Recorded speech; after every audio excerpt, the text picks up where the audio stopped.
আপুনি কথাটো শুনিলো আপোনালোকৰ এজেন্ডাটো হ'ল নহয় জানো আপোনাৰ কথা কৈছো মই আপোনাৰ এজেন্ডাটো মোৰ নাম লোৱা নাই মোৰ নাম ল'ব পৰা নাই পইচা লোৱা বুলি পইচা দিয়া বুলি ক'বাত আছে নেকি কৰবাত আছে নেকি গোটেই প্ৰতিবেদন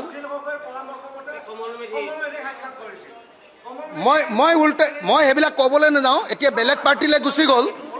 মই কেএমএছৰ নামত ওলোৱা নাই 3 লাখ কথাৰ কথাটো ওলাইছে কমল মেধিৰ নামত মোৰ পৰামৰ্শত যদি গৈছে বুলি যদি কোনোবাই প্ৰমাণ কৰিব পাৰে এটা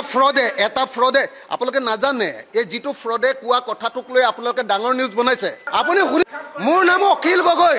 মোৰ নাম কোনো কেলেংকাৰীৰ কোনো মানুহে অখিল গগৈক পইচা দিছে বুলি কোনো মানুহে ল'ব পৰাৰ সাহস অসমত জন্ম হোৱা নাই পইচা দিছে বুলি ল'ব পৰাৰ সাহস অসমত জন্ম হোৱা নাই মই আপোনাক চ্যালেঞ্জ কৰি ক'ব পাৰো কোনো কেলেংকাৰীত অখিল গগৈক পইচা দিছে বুলি কোৱাৰ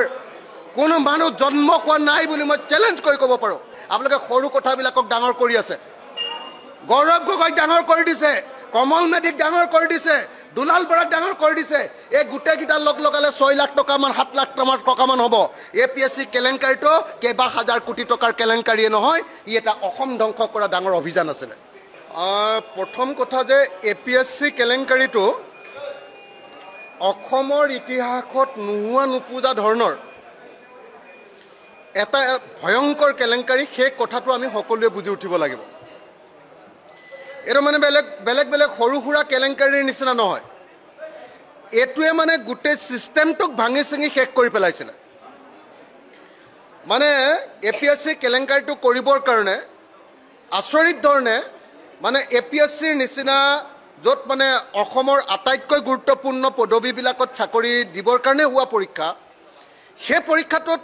নকল বহি বনাই লোৱা হৈছিল মানে গোটেই কাৰবাৰটোৱে এনেকুৱা আছিল যে ই গোটেই সিস্টেমটোক গোটেই পৰীক্ষা সিস্টেমটোক ভাঙি চিঙি শেষ কৰি পেলাইছিল গতিকে সকলোৱে এটা কথা মনত ৰাখিব লাগিব যে এপিএসসি কেলেংকাৰীটো কৰিবৰ কাৰণে তেনেকুৱা এটা কেলেংকাৰী কৰিবৰ কাৰণে অকল এজন ৰাকেশ পালেই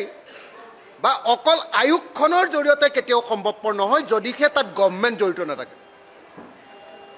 এটোৱে আটাইতকৈ ইম্পৰ্টেণ্ট কথা আৰু বিকে শৰ্মাৰ ৰিপৰ্টত এটুকে লুকুৱাব খোজা হৈছে বিকে শৰ্মাৰ ৰিপৰ্টত বিপ্লৱ কুমাৰ শৰ্মাৰ ৰিপৰ্টত 14 জন মানুহক দোষী সাব্যস্ত কৰা হৈছে চেয়াৰমেনৰ পৰা পিএছঅ লৈকে কিন্তু তাত কোনো পধ্যে কোনো দোষী সাব্যস্ত কৰি দিয়া এখন তালিকা আছে আপোনালোকে চাই ল'ব সেই তালিকাখনত 14 জন মানুহক দোষী সাব্যস্ত কৰা হৈছে য'ত চেয়াৰমেনৰ পৰা এক্সামিনেশ্যন কণ্ট্ৰলাৰৰ পৰা পিএছঅ জনলৈকে এই 14 জন মানুহক দোষী সাব্যস্ত কৰা হৈছে কিন্তু গোটেই কেলেংকাৰীটোৰ পৃষ্ঠপোষকতা কৰা প্ৰকৃত যিসকল ৰাজনীতিক তেওঁলোকক সেই কেলেংকাৰীটোৰ পৰা নাইকিয়া কৰি দিয়া হৈছে